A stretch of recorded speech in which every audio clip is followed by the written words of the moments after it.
ಮನೆ ಅವ್ರು ಕೊಟ್ಟಿಲ್ಲ ಇವ್ರು ಕೊಟ್ಟಿಲ್ಲ ಅಂತ ಜನ ಎಲ್ಲವನ್ನು ಗಮನಿಸಿದ್ದಾರೆ. ನೋಡಿ, ನಾನು ಹೇಳೋದಿಷ್ಟೇ, ಮಾನ್ಯ ಸಿದ್ದರಾಮಯ್ಯನವರು 2358 ಮನೆಯನ್ನ ಬೀಳಿಸಿದ್ದಾರೆ. 2500 ಕೋಟಿ ಅಬಕಾರಿ ಹಗರಣ ಮಾಡಿದ್ದಾರೆ. 189 ಕೋಟಿ ವಾಲ್ಮೀಕಿ ನಿಗಮದ ಹಗರಣ ಮಾಡಿದ್ದಾರೆ, ಅವರೇ ಒಪ್ಕೊಂಡಿದ್ದಾರೆ. 14,000 ಕೋಟಿ ಸರಿಸುಮಾರು ಮೂಡ ಹಗರಣನ ವಾಪಸ್ ಸೈಟ್ ಕೊಟ್ಟು ಅವರೇ ಮಾತಾಡಿದ್ದಾರೆ. ಅದರ ಜೊತೆಗೆ ಗೃಹಲಕ್ಷ್ಮಿ ಇಲಾಖೆಯಲ್ಲಿ ಮಹಿಳೆಯರ ದುಡ್ಡನ್ನು 5,000 ಕೋಟಿಯನ್ನು ನುಂಗಿ ನೀರು ಕುಡಿದಿದ್ದಾರೆ. ಇದುವರೆಗೂ ಕಳೆದ ವರ್ಷದ ಫೆಬ್ರವರಿ ಮಾರ್ಚ್ ದುಡ್ಡು ಇದುವರೆಗೂ ಬಂದಿಲ್ಲ. ಅದು ಅಲ್ಲದೆ ಇತ್ತೀಚೆಗೆ 4 ತಿಂಗಳು ಬಂದಿಲ್ಲ. ಇನ್ನು ಎಲೆಕ್ಷನ್ ಬರುತ್ತೆ, ಎಲೆಕ್ಷನ್ ಬರುವ ಹಾಕೋಣ ಅಂತ ಕಾಯ್ತಾ ಇರ್ತಾರೆ. ಅದರ ಜೊತೆಗೆ ಕಾರ್ಮಿಕ ಇಲಾಖೆ ಕಿಟ್ ಹಗರಣ ಏನೂ ಆಗಿಲ್ಲ. ಅದ್ರ ಜೊತೆಗೆ ಇದು ಆಹಾರ ಇಲಾಖೆ 106 ಕೋಟಿ ಇದು.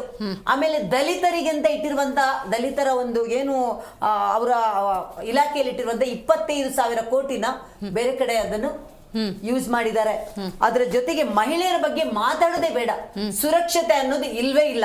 ಮಹಿಳೆಯರ ಬಗ್ಗೆ ಒಂದು ಗೃಹಲಕ್ಷ್ಮಿ ಹಣವಿಲ್ಲ, ನಾನು ಅವಾಗ್ಲೇ ಹೇಳಿದೆ.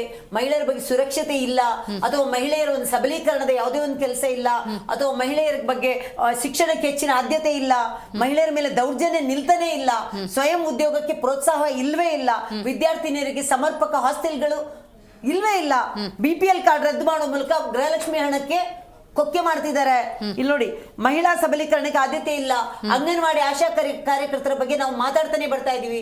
ಅವ್ರು ಹೇಳ್ತಾ ಇದ್ರೆ ಅವರ ಒಂದು ಪ್ರಣಾಳಿಕೆಯಲ್ಲಿ ಅಂಗನವಾಡಿಯವರ ಬಗ್ಗೆ ಇದೆ, ಆಶಾ ಕಾರ್ಯಕರ್ತರ ಬಗ್ಗೆ ಇದೆ, ಮೀನುಗಾರರ ಬಗ್ಗೆ ಇದೆ. ಯಾವ್ದಾದ್ರು ಅದರ ಬಗ್ಗೆ ಇದೆಯಾ? ಅಥವಾ ರೈತರ ಬಗ್ಗೆ ನಾವು ಕೊಡ್ತಾ ಇರೋ ದುಡ್ಡನ್ನು ಸ್ಟಾಪ್ ಮಾಡಿದ್ದಾರೆ.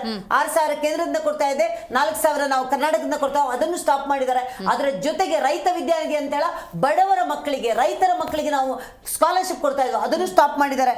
ಗರ್ಭಿಣಿ ಮಹಿಳೆಯರಿಗೆ ಪೌಷ್ಟಿಕ ಆಹಾರ ಕೊಡ್ತಾ ಇದ್ವು, ಅದು ಸ್ಟಾಪ್ ಮಾಡಿದ್ದಾರೆ. ನಾವು ಮಾತೃವಂದನ ಅಂತ ಅಲ್ಲಿಂದ ಏನ್ ಕೊಡ್ತಾ ಇದೀವಿ ಅದನ್ನು ಕೊಡ್ತಾ ಇಲ್ಲ. ಅದ್ರ ಜೊತೆಗೆ ಯುವಕರ ಬಗ್ಗೆ ಎಂದು ಕೇಳೋದವೆಲ್ಲ ಮಾತಾಡ್ತಿದ್ರೆ ಪಂಚ ಗ್ಯಾರಂಟಿ ಅಂತ ಹೇಳ್ತಿದ್ದೀರಾ. ನೋಡಿ, ಯುವಕರಿಗೆ ಉದ್ಯೋಗ ಇಲ್ಲ, ನಿರುದ್ಯೋಗ ಭತ್ಯೆ ಇಲ್ವೇ ಇಲ್ಲ, ಕೌಶಲ್ಯ ತರಬೇತಿ ಇಲ್ಲ, ಯುವಕರಿಗೆ ಯುವ ನಿಧಿ ನೀಡದೆ ಅನ್ಯಾಯ ಮಾಡಿದ್ದಾರೆ, ಉನ್ನತ ಶಿಕ್ಷಣಕ್ಕೆ ಪ್ರೋತ್ಸಾಹನೇ ಇಲ್ಲ, ಹೊಸ ಸರ್ಕಾರಿ ಉದ್ಯೋಗಗಳ ಅಧಿಸೂಚನೆನೇ ಇಲ್ಲ. ಅಲ್ಲಿ ದುಡ್ಡಿಲ್ಲ ಅಂತಾರೆ, 24% ಮಾತ್ರ ಅಧಿಸೂಚನೆ ಮಾಡ್ತೀವಿ ಅಂತ ಹೇಳಿದ್ದಾರೆ. ಪಾರದರ್ಶಕವಾದ ನೇಮಕಾತಿ ಇಲ್ಲ, ಸ್ಥಳೀಯರಿಗೆ ಕೈಗಾರಿಕೆಗಳಲ್ಲಿ ಆದ್ಯತೆ ಇಲ್ಲ, ಸರಿಯಾದ ಸಮಯಕ್ಕೆ ಪರೀಕ್ಷೆಗಳಿಲ್ಲ, IT BT ಕಂಪನಿಗಳು ಎಷ್ಟು ಆಚೆ ಹೋಯ್ತು. ಇತ್ತೀಚೆಗೆ ನಾವು ಮಾತಾಡಿದೀವಿ, ಯುವಕರಿಗೆ ತರಬೇತಿ ಕೇಂದ್ರ ಇಲ್ಲ, ಸ್ವಯಂ ಉದ್ಯೋಗಕ್ಕೆ ಸಾಲ ಸೌಲಭ್ಯ ಇಲ್ಲ, ಯಾವುದೇ ಯುವ ಜನಸ್ನೇಹಿ ಯೋಜನೆಗಳು ಇಲ್ವೇ ಇಲ್ಲ, ಗ್ರಾಮೀಣ ಪ್ರತಿಭೆಗಳಿಗೆ ಪ್ರೋತ್ಸಾಹ ಇಲ್ಲ, ಸ್ಪೋರ್ಟ್ಸ್ ಮಕ್ಕಳಿಗೆ ಅವರಿಗೆ ಏನು ನಿರ್ವಹಣೆಗೆ. ನೋಡಿ, ನಾವು ಬರೀ ಒಂದು ಇದರಲ್ಲಿ ಗ್ಯಾರಂಟಿ ಹೇಳಿದ್ದು, ಬಸ್ಗಳ ಬಗ್ಗೆ ಫ್ರೀ ಕೊಟ್ಟಿದೀವಿ ಅಂತ ಹೇಳ್ತಾರೆ. ನಾವು ಖಂಡಿತವಾಗ್ಲೂ ಬಗ್ಗೆ ವಿರೋಧ ಇಲ್ಲ. ಬಸ್ಗಳ ಪರಿಸ್ಥಿತಿ ಏನಿದೆ, ಅಥವಾ ನೌಕರ ಆ ಒಂದು ಏನು ನಿಗಮ ಇದೆ ಅವರ ನೌಕರರ ಬಗ್ಗೆ ಪರಿಸ್ಥಿತಿ ಏನಾಗಿದೆ? ಗ್ರಾಚ್ಯುಟಿ ಫಂಡ್ ಯಾಕೆ ಪೆಂಡಿಂಗ್ ಇಟ್ಟಿದ್ದೀರಾ? 4 ನಿಗಮಕ್ಕೆ ಇನ್ನ 4,400 ಕೋಟಿ ಕೊಡ್ಬೇಕು ದುಡ್ಡು, ಅದನ್ನ ಯಾಕೆ ಕೊಟ್ಟಿಲ್ಲ? ನಾವು ಹೇಳ್ತಿರೋದು ಬರೀ ಇದಿಷ್ಟ ಅಲ್ಲ, ಅನೇಕ ನೋಡಿ, ನಾವು ಹೇಳ್ಬೇಕಂದ್ರೆ ಇಲ್ಲಿ ನೋಡಿ ಎಷ್ಟು ಹಗರಣಗಳಾಗಿದೆ. ನೋಡಿ, ಇಲ್ಲಿ ನಾವಿವತ್ತು ಈ ಪೋಸ್ಟರ್ನೇ ಬಿಡುಗಡೆ ಮಾಡಿದ್ವಿ, ಎಷ್ಟು ಹಗರಣಗಳಾಗಿದೆ ಅಂತ. ನಾವು ಈ ತರ ನೀವು ಕೊಟ್ರೆ ಇದು ನೀವೊಂದು ನನ್ಗೆ ಅನ್ಸುತ್ತೆ ನಾನೊಂದು 1000 ದಿನಕ್ಕೆ 1000 ಹಗರಣಗಳನ್ನು ಹೇಳ್ಬಲ್ಲೆ. ಒಂದೆರಡು ಹಗರಣ ಅಲ್ಲ, ಇಲ್ಲಿ ನುಡಿದಂತೆ ನಡೀತೀನಿ ಅಂತ ಹೇಳ್ತೀರಲ್ಲ ಸಿದ್ದರಾಮಯ್ಯನವರೇ. ನುಡಿದಂತೆ ಏನ್ ನಡೆದಿದ್ದೀರಾ?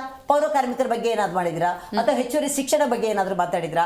7,000 ಸ್ಕೂಲ್ಗಳು, ಕನ್ನಡ ಶಾಲೆಗಳನ್ನು ಮುಚ್ಚಿಬಿಟ್ಟಿದ್ದೀರಾ? ಇದು ನುಡಿದಂತೆ ನಡೆದಿರೋದ? ನೀವು ಏನು ಕನ್ನಡಿಗರಿಗೆ, ಕರ್ನಾಟಕದವರಿಗೆ ಏನ್ ಕೊಟ್ಟಿದ್ದೀರಾ? 18 ಸರ್ಕಾರಿ ನೌಕರರಿಗೆ ಏನಾದ್ರು ಅವರನ್ನು ಫ್ರೀ ಹ್ಯಾಂಡ್ ಕೆಲಸ ಮಾಡಕ್ಕಿದೆಯಾ?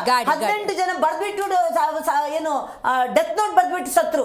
ಗ್ರಂಥಪಾಲಕಿ ಒಂದು 10 ತಿಂಗಳು ಸ್ಯಾಲರಿ ಕೊಟ್ಟಿಲ್ಲ ಅಂತ ಬರ್ದಿಟ್ಬಿಟ್ಟು ಸತ್ರು. ಇದೇ ವಾಲ್ಮೀಕಿ ನಿಗಮದಲ್ಲಿ ಚಂದ್ರಶೇಖರ್ ಯಾವ ತರ ಬರ್ದ್ಬಿಟ್ಟು ಹೇಳುದು. 2,500 ಜನ ರೈತರ ಆತ್ಮಹತ್ಯೆ ಆಗಿದೆ, 585 ಜನ ಬೆಂಗಳೂರಿನ ಗುಂಡಿಗೆ ಬಿದ್ದು ಸತ್ರು. ಒಂದು 1000 ಅಂತ ಹೇಳ್ಬೇಡಿ ಮೇಡಮ್, ನಾನು 1000 ಹಗರಣ